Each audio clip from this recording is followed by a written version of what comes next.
Tous les matins, je note genre 5 ou 10 trucs chouettes dans la journée. Et je vais dire j'ai rencontré Marco, par exemple. Ah, voilà. Trop bien. Parce que quand je l'ai chantée la première fois, elle est très dure à chanter. Donc elle était un peu haute pour moi. Et maintenant, même quand j'ai la gueule de bois, je la passe. Donc je suis contente. Voilà, voilà, voilà, voilà qui je suis. Me voilà, même si mise à nu c'est fini. C'est ma gueule, c'est mon cri. Me voilà, tant pis. Hop, je te laisse faire le petit clap. Nickel. Bon, merci beaucoup en tout cas d'être ici. Bah merci de me recevoir, je suis ravie. Là, on est en 2024. Qu'est-ce qui a changé depuis le premier album, donc il y a 3 ans? Oh bah, y a vraiment beaucoup de choses qui ont changé. Mon compte en banque. Ouais, c'est con, mais c'est vrai. Non, la tournée, ça a changé ma vie, franchement.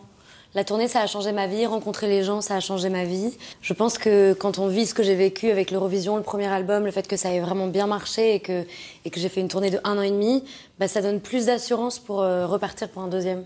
Ah oui? Ouais, on est toujours stressé quand quelque chose se termine et qu'il faut repartir à zéro, parce que c'est vraiment repartir à zéro. Mais je me suis dit, je l'ai déjà fait une fois, je vais le refaire et je le ferai différemment. Ok. Et donc ce rapport aux gens, ouais, il est vraiment important pour toi, quoi.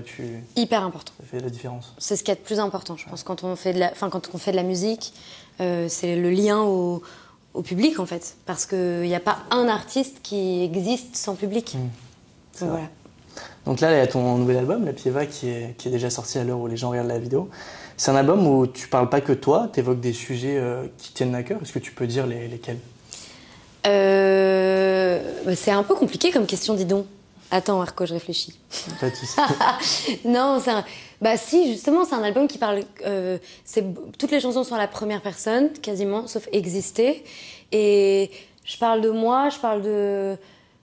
C'est dur à dire. Je parle de mon rapport au monde, je crois, de mon lien aux gens, je parle de générosité, je parle de ma mère, je parle d'Antoine, je parle de plein de trucs, en fait. C'est plein d'histoires.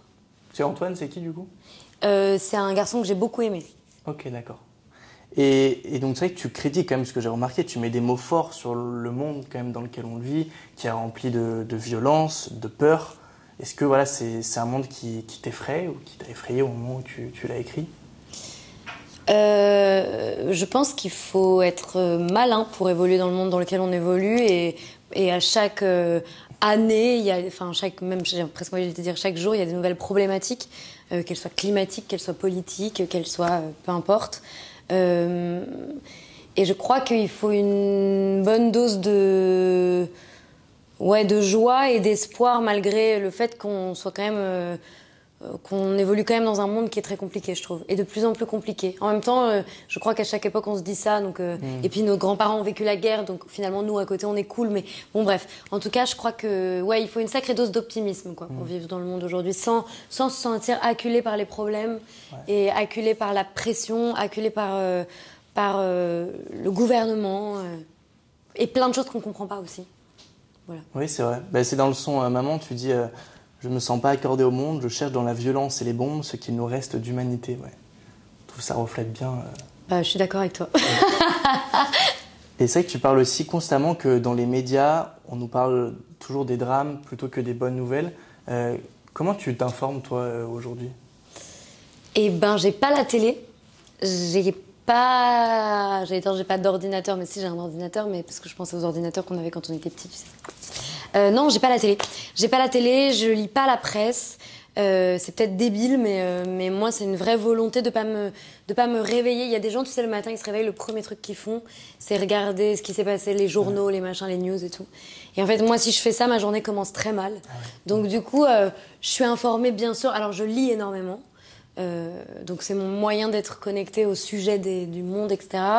Évidemment, je suis au courant de ce qui se passe dans le monde, je m'informe, etc. Mais c'est vrai que c'est pas une maladie chez moi, quoi. J'ai pas besoin d'être connectée à tout ce qui se passe tout le temps pour me rassurer, ou je suis bien plus à l'aise avec le fait de rester un peu sur mon petit nuage, en fait. Je crois que c'est important pour moi, c'est ce qui me permet d'écrire aussi. J'arriverais pas à écrire et à vivre bien si je passais ma vie à voir les drames qu'il y a partout, quoi. Oui, c'est vrai, non, t'as raison. Et c'est vrai qu'il y a ce son, donc Maman, hein, qui est un peu une déclaration. Elle a toujours été ta confidente pour tes tracas, tes angoisses? Ben non, justement, c'est ce que je dis dans la chanson, c'est qu'elle l'a tellement pas été qu'elle en avait pas les moyens. C'est pas qu'elle voulait pas l'être, c'est une femme incroyable, ma mère, mais que du coup, c'est en grandissant que je me rends compte que je me rapproche de ma mère beaucoup plus. Ah voilà, c'est ça. Donc c'est en grandissant, tu as vu vraiment une évolution. Et qu'est-ce qui a fait, tu penses que ça... Bah, j'ai grandi, donc j'ai eu envie de me rapprocher d'elle. Et je pense que là où elle a pas réussi à se rapprocher de moi quand j'étais ado, on fait maintenant des pas qu'on n'arrivait pas à faire avant. Et oui, est-ce que quand même tes parents, tu as l'impression qu'ils t'ont encouragé à aller dans cette voie-là? Est-ce qu'ils t'ont autorisé à y croire, la musique? Bah, maintenant, ils sont hyper heureux. Mais bon, en même temps, c'est quand même trop cool. Enfin, aujourd'hui, c'est trop cool, donc c'est plus simple d'être heureux aujourd'hui. Ils m'ont toujours soutenue, mais je crois qu'ils avaient très peur. En fait, c'est des métiers qui font très peur, la musique, le cinéma, enfin bref, tout ce qui a un lien avec l'art. Il y a une espèce comment on dit, d'idée reçue selon laquelle, en fait, c'est hyper dur, qu'il y en a que une personne sur 100 milliards qui peut réussir. Alors c'est sûr que c'est des destins qui sont hyper exceptionnels, mais c'est pas impossible. Et je pense qu'on nous dit trop quand on est jeune que c'est impossible de faire ces métiers-là, et en fait c'est pas vrai. Je pense qu'il faut vraiment, si toi t'y crois pas, tu dois être la première personne à y croire, en tout cas, ça c'est sûr. En plus, oui, toi, du coup, tu as la chance d'avoir tout un public derrière toi, notamment depuis l'Eurovision. Est-ce que tu as déjà eu des gens qui t'ont raconté des histoires, tu vois, de musique qui ont pu les sauver de situations? Ça arrive beaucoup, ça. Arrive, ouais. Ça arrive beaucoup. Je crois que ça arrive à beaucoup d'artistes qui parlent de sujets un peu de société, quoi. Moi, par exemple, quand j'ai parlé de Cher, donc d'avortement, j'ai eu énormément de femmes qui sont venues se confier à moi, me raconter leurs histoires, etc. Et ce qui est difficile, c'est que moi, j'accueille ces histoires-là avec beaucoup de douceur parce que je les comprends. Et en même temps, t'imagines de devenir l'espèce de déversoir de plein de drames, en fait. C'est pas ma place. Ouais, c'est vrai. Et donc, la mesure, il faut trouver le juste milieu entre accepter les histoires, avoir l'empathie pour ces histoires-là, parce que moi, j'ai eu besoin qu'on ait de l'empathie pour la mienne, donc je suis juste personne pour dire genre non, je veux pas de ton histoire. Et faire en sorte qu'elle ne rentre pas dans ton corps et qu'elle t'envahisse. Tu vois? Oui, non, mais c'est comme un médecin, en fait. Un médecin qui est confronté à la mort tout le temps, ben, quand il rentre chez lui, il peut pas rentrer avec la mort des gens avec lui. Tu vois ce que je veux dire? Donc, t'apprends à mettre une forme de distance. Voilà. Oui, non, c'est un équilibre à trouver, Et est-ce que toi, ça a peut-être déjà été trop d'un coup, tu vois, trop de notoriété d'un coup, et comment peut-être tu as pu gérer et trouver, toi, ton équilibre intérieur? Bah, de toute façon, dès que tu as un peu de succès, c'est de toute façon trop, dans la mesure où c'est pas normal d'être reconnu dans la rue, de passer à la télé, etc. C'est quand même des trucs qui sont de toute façon hors normes, qui que tu sois. Et après, moi, j'ai vraiment de la chance. J'ai une famille très soudée. J'ai des amis très proches depuis... Ça fait 20 ans que c'est mes amis, si tu veux. Même plus maintenant, parce que j'ai 31 ans, donc ça fait genre 25 ans.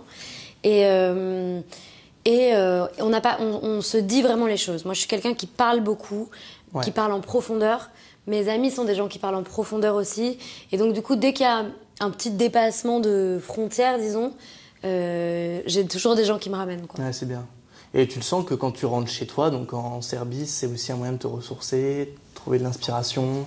J'y suis pas allée beaucoup en Serbie, en fait. J'y suis allée 3 fois. Mais là, pour cet album-là, c'était important que j'y retourne parce que la pjeva, ça veut dire la chanteuse en serbe, que je suis allée chercher dans mes racines. Et du coup, c'était important de retourner dans ma famille et de passer un temps avec eux et de voir d'où je viens, en fait. Du coup, aujourd'hui, ils sont fiers, ta famille, et te le disent? Hyper fiers. Hyper fiers. Bah là, il faut que je leur envoie un carton de CD. Ah ouais? Non, mais c'est bien aussi, voilà, qui t'encourage. Et donc, du coup, est-ce que tu notes aujourd'hui tes chansons quand tu as de l'inspiration sur ton téléphone? Tu vois, tu as des notes? Ouais. Je pense que c'est le meilleur truc quand tu écris. Y a des gens qui écrivent encore à la main, mais en fait, aujourd'hui, c'est trop compliqué. Enfin, pour moi, ça serait trop compliqué. J'écris à la main quand je suis toute seule chez moi. Mais sinon, j'ai toujours mon téléphone et j'ai plein de notes. Alors, je sais pas si tu avais vu dans le documentaire de Orelsan, lui, il répertorie ses notes. Ouais, bien sûr. Moi, j'ai pas la patience de le faire. Donc, du coup, j'ai genre 7000 notes en bordel. Et de temps en temps, quand je suis dans l'avion, je relis tout. Ah ouais. Et je me dis, ok, ça va là-dedans. Ça peut être... J'ai des dossiers, c'est pas des thèmes ou quoi, c'est genre texte, affaires. Et donc, du coup, quand j'ai des bouts de texte, je les mets dans mon dossier de texte. Et donc, t'as retenu la leçon d'Orelsan qu'il faut quand même sauvegarder ses notes pour pas tout perdre. Bah, je le faisais... Merci, je le faisais déjà. Mais bon, je suis pas la meilleure en sauvegarde. Hein. Tout ce qui est sauvegarde, truc un petit peu genre rangé et tout, c'est pas mon... C'est pas l'endroit où je suis la plus forte. Ouais. Non mais c'est vrai qu'on sent que tu te sens bien, souvent on te voit faire des lives là par exemple sur Instagram avec ta guitare. En quoi c'est thérapeutique pour toi un peu la musique? C'est les textes pour moi qui sont thérapeutiques, plus que la musique. C'est-à-dire chanter, j'adore ça, mais ce qui me permet de comprendre plein de choses sur moi, sur le monde qui m'entoure, etc., c'est vraiment d'écrire. D'écrire et de me rendre compte que en fait, les mots, c'est quelque chose de super puissant. Et je crois même que ça peut appeler des choses. C'est-à-dire que ça m'est arrivé plein de fois d'écrire des choses avant qu'elles se produisent. Et en fait, je crois que quand on fiche quelque chose dans la matière, parfois, ça permet à la matière de se fabriquer autour de cette chose. C'est très bizarre, mais c'est vrai. Ouais, non, c'est vrai. Carrément. Je vais te passer un d'accord et un pas d'accord. Je vais te poser des questions sur ton album ou sur ta carrière. Ok. Et tu peux justifier à chaque fois si besoin. Ok. Je t'en ai donné tu m'en as donné 4. Ouais, c'est que... Tiens, je t'en donne 2. Il y a 2 invités. D'accord, pas d'accord, tu as un son préféré de l'album? Pas d'accord. Ah. Ça change tout le temps. Ah oui? Ouais, je l'ai vraiment fait aux petits oignons cet album et je l'adore. J'adore toutes les chansons et j'ai vraiment des moments. En ce moment, c'est Qui j'étais ma préférée.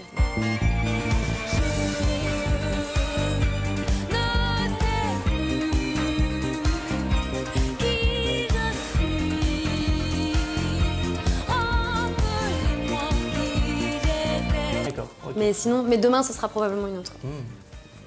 D'accord, pas d'accord, le piano est le meilleur instrument de musique? Bah d'accord, mais d'accord pour moi. Parce que tu vois, j'ai un ami qui s'appelle Thibaut Garcia, qui est guitariste, qui est un virtuose de la guitare. Il va me haïr de répondre d'accord, parce que lui, c'est la guitare, son instrument. Oui. Pour ma voix, c'est le piano. Ok. D'accord, pas d'accord, la France est le meilleur public au monde? Ah, mi-d'accord, mi-pas d'accord. Parce que c'est France et Pays-Bas. Ah oui? Ouais. Pays-Bas, France ex aequo. Et parfois même les Pays-Bas, ils passent au-dessus. Ah oui. Et donc le public français est plutôt bien du coup? Le public français est incroyable. Le public français est incroyable. Et non, vraiment, France et Pays-Bas, c'est les top max public. D'accord. Les Belges sont super. Tous les francophones qui regardent la vidéo comme ça. En vrai, tu sais que c'est vrai. En même temps, les francophones, c'est normal, ils comprennent ce que je dis. On se comprend, quoi, tu vois. Mais en tout cas, pays francophones, France, Belgique, Suisse, la folie. Et pays internationaux, donc Pays-Bas, mais genre loin. Non, c'est dingue, je pensais pas. D'accord, pas d'accord, tu as toujours des pensées positives sur ton téléphone? D'accord. Voilà. C'était quoi la dernière en date, par exemple? La dernière en date, qu'est-ce que j'ai pensé? Une des dernières en date.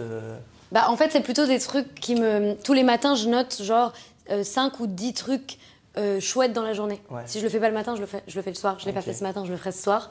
Et je vais dire j'ai rencontré Marco, par exemple. Ah, voilà. Trop bien. D'accord, pas d'accord, tu as déjà chanté pour une musique de film? Est-ce que j'ai déjà fait ça, moi? Et je pensais au film...